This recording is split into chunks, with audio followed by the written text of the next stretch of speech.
So welcome everybody, and thanks for joining us for our final case study webinar series in our HeatSmart Fall Lunchtime Installer Case Study Series.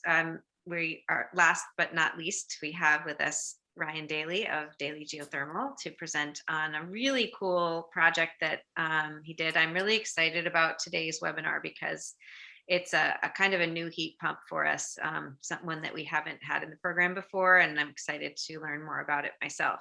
So I'm Lisa Marshall. I'm the HeatSmart Program Director. I have with me Nicole Lee, one of our wonderful clean energy interns who will be monitoring the chat. Please stay muted during the slide presentation, and then we can talk live afterwards. There's plenty of time for Q&A. If you have questions while Ryan or I are presenting, feel free to type them into the chat so we don't forget, and we'll get to those afterwards. So without any further ado, I'm gonna pull up the slides here and share my screen. So as I said, my name is Lisa Marshall. I'm the HeatSmart Tompkins Program Director. We are actually HeatSmart Tompkins and Chemung now. We cover Tompkins and Chemung counties. And we are a community nonprofit. Our mission is to do education and outreach and support for the community about home energy efficiency, and actually any building, home and building energy efficiency, and in particular heat pump technology for heating and cooling and hot water. We like to emphasize the 3 C's, the cost savings, the comfort, and the climate solutions that home and building owners can realize from implementing these technologies, and also the convenience. In a lot of cases, we're finding that people are just looking for a more convenient heating and cooling system. So heat pumps fit the bill for that too. We don't make any profit off of any sales. We recommend vetted installer partners for you to work with, but there's no financial benefit to HeatSmart. We're just here to serve you and the community. So we are one of about 20 NYSERDA clean heating and cooling communities across New York. NYSERDA is the New York State Energy Research and Development Authority. This state agency is funded through all of us. Every month when we pay our utility bill, we pay a little fee called the Systems Benefit Charge, and that money goes to fund NYSERDA, which in turn funds the HeatSmart programs. And you can see our program here in the dark blue, Tompkins and Chemung counties. But the other reason I love to show this map is that it's a little bit of bragging rights for HeatSmart Tompkins, because we were the very first program. We actually invented the idea of a community clean heat program, and NYSERDA loved what we were doing, so they decided to fund us and start to offer to fund similar programs across New York. And as you can see now, most New Yorkers are served by a clean heating and cooling, aka HeatSmart program. But why do we need NYSERDA to fund this kind of program? Why is it important? And that is because we find ourselves in what some are calling the climate emergency or the climate crisis, with an increasingly unstable atmosphere wreaking havoc on our planet Earth because of the increased amounts of greenhouse gases that get pumped into the atmosphere each year. And those greenhouse gases are mostly coming from the burning of fossil fuels. So as a community here in Tompkins County, but in all of New York State, across the country and the world, in fact, today, gathered in Glasgow are many of the world's leaders trying to figure out how we actually can work together to reduce the amount of greenhouse gases we're putting into the atmosphere, and to start to stabilize our atmosphere so that it will be conducive to our continuing to live here. So here in New York, we have a law that actually requires us to do that. This was passed last year, the CLCPA, the Climate Leadership and Community Protection Act. And this nation leading law requires us to reduce emissions from all of the major sectors, which, as you can see from this graphic, are transportation, buildings, and electricity generation. And actually at HeatSmart, and many experts agree, this buildings sector is actually the biggest. This only shows the emissions from burning the fuels in the building on site, but it doesn't take into account the leaked methane that happens before the gas gets to your building. And if you take that into account, unfortunately, this green icon would grow quite a bit bigger and would be probably the biggest sector in New York. So it's really important that we focus on our buildings. Well, how do we do that? Because we actually have to have energy to run our modern homes. We have to heat them. We have to heat hot water. We have to run our appliances. So we have to figure out how we can do all of those things and still be comfortable and safe in our homes, but to do it with more efficiently and using less energy. So at HeatSmart, we have two basic categories of recommendations around that. One is to take a look at your building envelope. Sometimes that's called weatherizing your building. And that is the insulation and the air sealing that keeps the warm heated air in and the cold air out, or vice versa in the summer. Because no matter what method you're using to heat your home, you want to keep that conditioned air inside the home with you and not going right out the window. And then mostly what we end up talking about, because it's something that has been until recently not that well known by the public, and that's why we founded HeatSmart, is the idea of heat pump heating and cooling systems. There's two basic kinds, air source and ground source. And today we're going to have a great presentation on a really cool ground source heat pump system. And then also this hot water heating. You can use heat pumps for heating hot water, which is another great use for a heat pump. So just to look at the weatherization, this fellow here on the left has a nice warm wool sweater, which will keep him warm. But when the wind blows, then that cold air can get into his skin and wick away the warmth. So this sweater represents insulation on a house. But if you really want to seal up your house properly, you need both insulation and air sealing, represented by this windbreaker. So you kind of need both of those things. Back to heat pumps. Here are a couple of popular kinds of heat pumps that we see put into many homes via our program. This on the left is a typical air source heat pump. This kind is called a ductless mini split. And these are pretty good technology. They're very adaptable to different situations. This is the outdoor piece that sits outside, and then the refrigerant goes through this line and up this line set and into the house, where the indoor units that are either high wall mounted or floor mounted units distribute the warm or cooled air. You can run this for both heating and air conditioning. This here in the middle is what we sort of consider the gold standard, the ground source heat pump. And these guys work by taking the heat energy from the ground.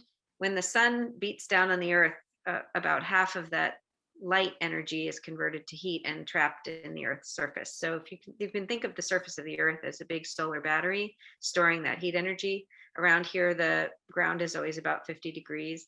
And so you can either vertically drill down a borehole or horizontally lay some kind of loop field that collects that heat energy, brings it into the house, put it through the heat pump, and then out into the house through the distribution system, whether it's water or air. And these kinds of systems can also heat your hot water. So it could be an all-in-one home energy solution. They're the most efficient and inexpensive to operate and very long lasting, but also pretty expensive to put in. It's a lot of labor, as you can imagine, to put all this in. And this is a high technology piece of equipment. And this guy over here is like the entry-level heat pump, you might say. This is just a heat pump water heater. This is a conventional electric water heater on the bottom, basically, with a little heat pump on top that takes heat energy from the air around it, preheats that water, and makes the electric water heater more efficient overall. And there are tax credits and rebates there's rebates from the utilities and tax credits from the federal government that help pay for all of these technologies, as well as some additional grant programs that can, depending on your income level and your eligibility, can be applied towards the purchase of any of these. But everybody qualifies for the rebates. From everyone who's a utility customer qualifies for the rebates. So that is it for me. I'm going to play a little video, which I forgot to optimize my sharing for sound. So let me make sure I'm doing that. about Dailey Geothermal that we recently made at their brand new facility. And hopefully somebody message me if the sound isn't coming through well. Hopefully the sound will be good on this video. So let's just play. It's just a short little video.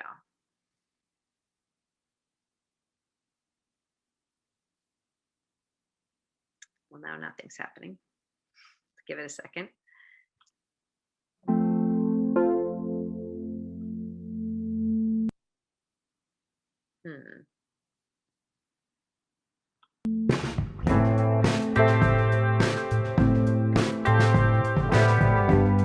My name is Ryan Dailey. I own Dailey Geothermal in Penn Yan. We're a small business with about 20 employees that focuses mainly on residential and some light commercial geothermal and air source heat pump installations. We do a bunch of new construction, electric and plumbing as well. My dad started the business in really in the mid 1990s. I took it over from him in early 2007. Really, he retired and stayed on part-time. My mom had run all the books, done all the billing, done all that stuff. There was really three of us, myself, Drew and Dad, and we had a couple other employees here and there. And then we slowly grew and added more employees and added more work and more contractors. Around 2010, 2012, we had a customer who wanted geo radiant forced air system, put that in, and pretty much had a rough idea that was going to be what a lot of customers wanted moving forward, especially in new construction. So we focused on the geothermal, electric and plumbing still, in our new construction applications. Got a lot of contractors to kind of jump on board, and it formed a good partnership with Moravix, and it kind of took off from there. WaterFurnace has been our main product of geothermal installations for the last 6-7 years. We really like WaterFurnace, and their customer support is huge. Their warranty division is huge. Their tech guys are very helpful. Their training programs are very good for us. Our guys really like installing their products. We've stuck with them mainly because they've been around forever, and we know what we're getting when we get their products. It's repetitious, really. You're having employees and service techs installing systems that they're comfortable with, and it's the same ones they routinely install, the same products, the same parts. If something was to go wrong, they know exactly what they're doing, and they're used to talking to the same people if they have an issue with something when they're calling in for a warranty. So it's a very nice setup that we have with WaterFurnace, and I think most people that have their products would agree they're a pretty good product. As far as the process goes, and a lead comes in possibly from Lisa will send us a lead, and we'll contact the person immediately through email or phone, whichever they prefer, mostly email anymore. And that person would set up a consult. Now let's say we'll talk to them on the phone, get a rough idea that they have forced air, radiant, baseboard, hydronic, whatever they may have, and at least have a base idea before we go down. We'll set up a schedule, go down, visit the person, generally speaking, we do a heat loss right off the bat, and then get them a proposal pretty quick. We try to be 24 to 48 hours. Sometimes we're a little bit longer, but we try to be fairly quick about it. And then Leah, generally speaking, does majority of that. She talks to the people, talks to them about the contract, talks to them about down payments, financing, all the stuff that's available. If that person wants to move forward with the project, they would sign contract, and we go in order of sign contract of how we do jobs. And then the down payment comes in, we order equipment and get the person scheduled.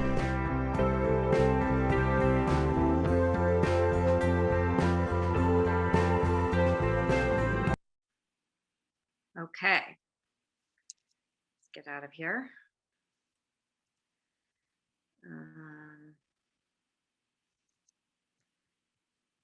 Let's see.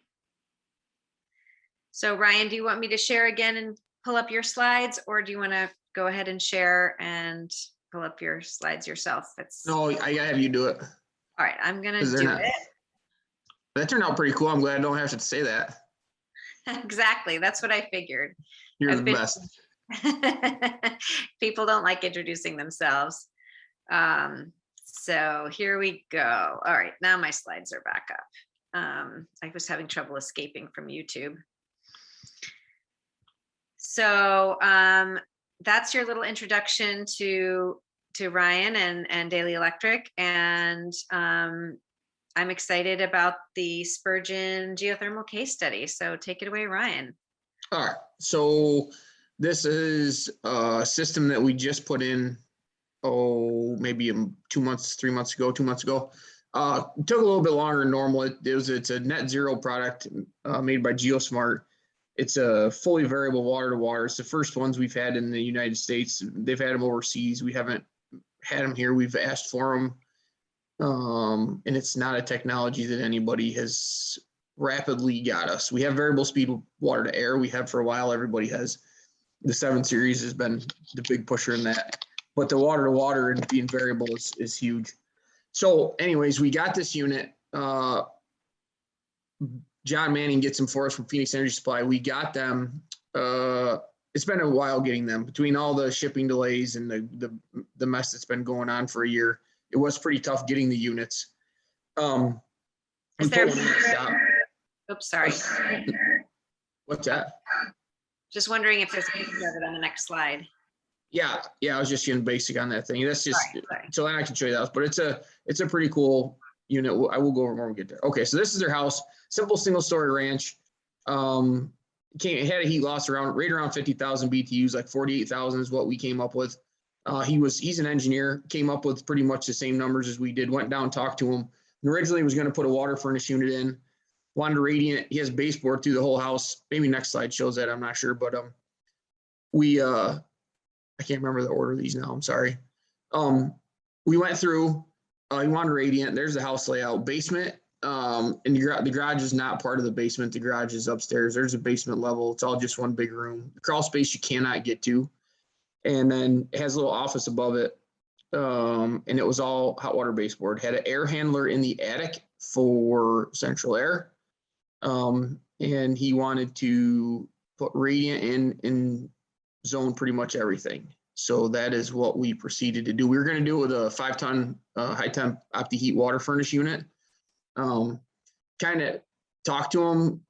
A new unit's a new unit. It's kind of, you don't want to put these things in 2 hours away in hopes that there's no issue. So I was really nervous about putting this in. Sent him all the specs. Engineers get this stuff. So he went through it. We talked about it a lot. He wanted to try it. We were willing to try it down there. So we ordered it. It took about 14, 15 weeks to get it because we were originally supposed to put this in before summer. So we got the units, 12, 14 weeks, something like that. We got the unit. We had already put the radiant in, and we went down and put the unit in. Okay, next slide. Okay, so that's what he had in there before. We had oil-fired cast iron boiler. Multiple radiant zones, one zone, not radiant, baseboard, one zone feeding the well mate off the side of it, boiler mate, indirect hot water tank, whatever you want to call it, side arm. That was what he had. He had a conventional air conditioning system. I was 20 some years old. R22 was ready to go. And that we removed. Next slide. Oh, just another picture of the zoning and the old piping that was in the basement. You can see that the part of the basement had an open ceiling that we could get to. The rest of it was all drop ceiling that we were able to take out to get to put the radiant tubing and transfer plates up into that one. And essentially it zoned. We ended up putting a few more zones of radiant in than we would normally do, but he wanted to kind of control the rooms differently. All right, next one.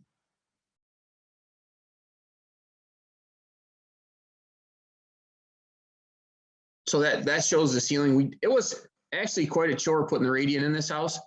There was a lot of stuff in the way up in there once we got it open. I went down and originally looked at it and probably didn't do my due diligence in looking at that ceiling like I should have. The first couple of cavities I looked at were pretty open, so I didn't think it'd be that bad. And once we got all the tiles out of there, there was a lot of stuff in the way. But boys got it in, and he has radiant through the whole house. So next one. Okay, so there's, I don't know what happened here.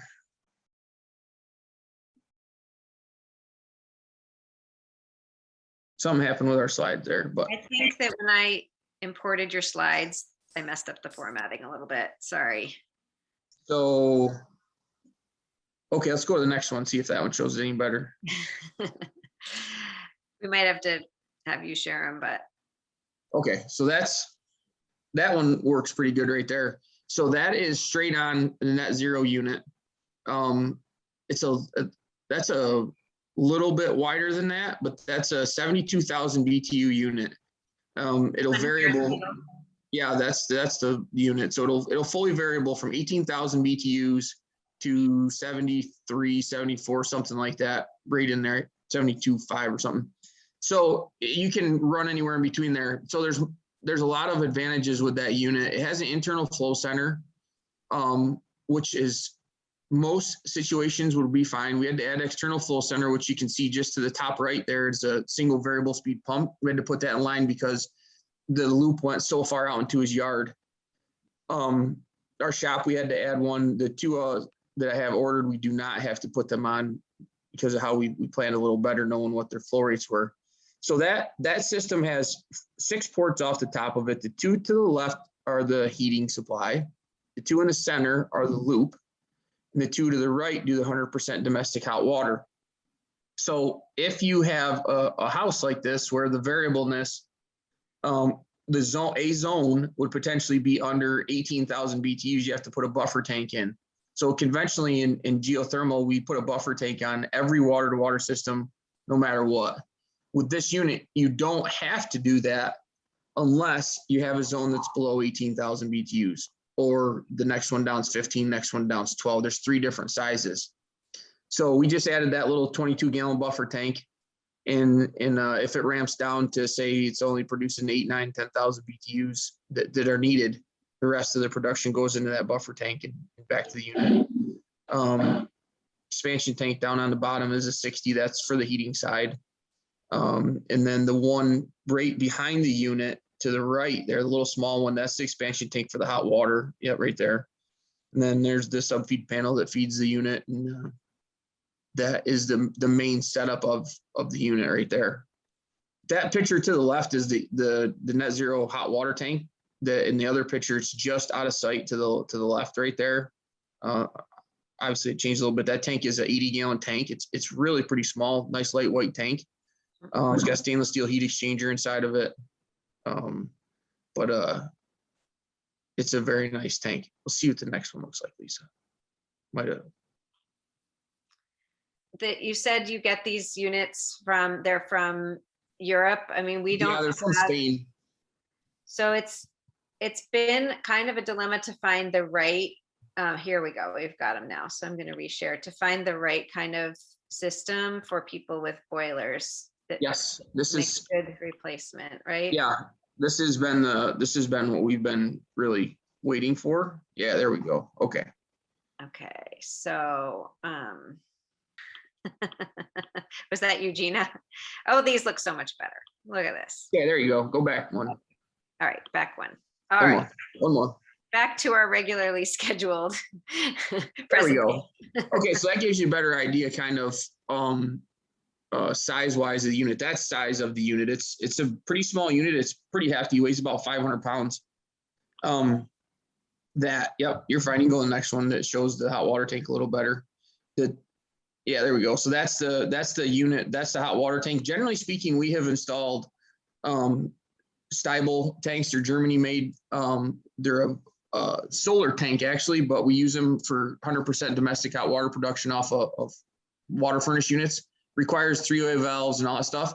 All of the stuff that we've had to do previously external and control wise is now internal of this unit. So it's like plug and play. That is the hot water tank. It has a single heat exchanger inside of it, where the Stiebel Eltron has a dual heat exchanger. But we've had no problems with hot water capacity, consumption, or nothing out of this unit. So that's exact size. That's really what it looks like, a little bit more dimensionally. All right, you can go to the next one. Okay, so the unit has a bunch of different things you can do with it. Where it says the power inverter ranges, the 1 to 9 kW is the small unit, which is up to it basically we've always had conventionally 3, 4, and 5 ton units have been a real norm. 6 tons a big unit. We don't have a lot of those. We asked for bigger ones. So this is like 3, 4.5, and like 6 is the sizing of the units. And then they variable down to like 1, 1.5, and 2-ish ton in there. The unit comes, there's 2 different units. There's called a basic and a compact. The basic actually has a hot water tank built into it. So it stands about 6 feet tall and has a 40-gallon hot water tank built on top of the unit. And so that the unit we have is called what they call a compact. And that does not have a hot water tank. It has the 3-way valve set up, the heat exchangers and everything inside, but you could do a pool with it. You could do anything you want with it. The real beyond how nice they are with the variableness, you could install this unit in somebody's bedroom and you can't tell it's running. So it's pretty unbelievable. It's quieter than a 7 series. Well, and I'll tell you, last week the water furnace CEO was at our shop. They came down and visited, and we had a whole bunch of meetings. And he wanted, our big complaint's always been, we want variable speed. And then he walked in. And of course, every building we have has a water furnace unit, and except that. And he asked me to turn it on, and it was running full tilt. So you can't hear it, which has been a big complaint with geothermal over the years. So the unit can actually be hybrid unit. So you could take a unit and you could, if you, let's say you couldn't get a loop in quick, or you couldn't put a loop in until spring, you could put this unit in and you could actually put an outdoor air condenser, such as an air source system, tie it into it, and it will heat and cool until you get the loop in. And then you could run the loop individually, or you could run them as a tandem. You could put, if you had a 6-ton unit, you could put a 3-ton outdoor condenser with a 3-ton loop and kind of work them together in parallel. So there's a lot of options with this thing that we haven't seen anywhere that are pretty amazing. It's pretty good control setup. Everything in Europe is 230, so all the controls are 230, which we are not used to. Everything here is 24 volts. So that was a little bit of a pain at the beginning, trying to figure out how we were going to control certain things and how it shuts down and turns on, but it wasn't that big a deal. Okay, next slide. Yeah, this stuff's all for engineering people. Everything on this unit, this is the problem. Everything on this unit is Celsius and kilowatts, and we work in Fahrenheit and BTUs.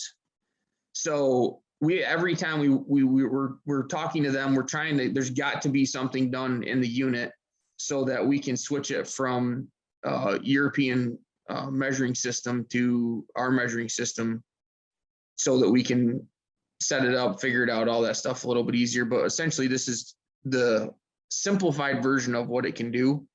It's a 7 series that does water is really what it is. It's unbelievable. And where Lisa, that question you asked about that with the boiler situation is, the unit can produce 157-degree water, legitimately produce 157-degree water. We've never seen that before. The highest we've had is 150, which it hasn't been 150. It's actually about 137. And 137 is very difficult to heat old homes, baseboard. It just doesn't work. This thing is very, very close to being what we need to heat a home with baseboard. Okay. There's the loop field out in his yard. He has a huge yard. So we put a pretty good sized loop in. That's a 7-ton loop. It's pretty deep and pretty big. Those are actually 800-foot coils instead of 6. Normally we put 600 foot per ton. We went 800 foot on this because of we don't know what this thing's going to do to loop fields in the winter or summer. So we wanted to oversize it. So we went quite large on. That's a big loop field. All right. Okay. So that, I guess, is a quick layout, a quick discussion of the unit, right? It's a fabulous unit. It's going to allow us to do a lot of things. It is a specialized unit. It is definitely not something where it'll become the norm like our water furnace water to water units are. There will still be a lot of situations where we will still put the water furnace unit in simply based on cost. And we needed to get a couple of these in to get a feel of where we were going to be, and it will definitely be a specialized custom application, not a everyday, this is what we're going to use situation. Awesome, Ryan. I can't wait to get to the Q&A. I'm just going to show my final 2 slides real quick, and then we can have a great discussion. We have plenty of time for that. So I just want to show that HeatSmart has 6 installer partners, and only 3 of them do, geothermal. Dailey, NP, and Halco. So if you're interested in geothermal, those are the 3 partners that do that. As far as I know, Ryan, you're the only one who has this kind of system, right? Sorry for that. Yes, we are the only ones. Kevin put a couple of them in. He's put, I think, 4 in. We've put 2 in. Right. That's it. There's only 6 that have been installed so far in the US. And we're always getting calls from people interested in boiler replacements, and we haven't had this option for them. I'm excited to talk about how this compares to the other options that we do have for people with boilers. I mean, there's some geothermal companies in New York that just won't go to a house unless it's forced air, and I think we're really missing out there. And so just to let people know that the way you get started is enroll with HeatSmart at heatsmarttompkins.org and select 1 or 2 installers that you want to hear from and get them to come and give you a home assessment. And that's how our program works. You can also call me or email me or make an appointment on my calendar. I'm going to put the information to how to reach me in the chat. But now we have time for questions and answers. So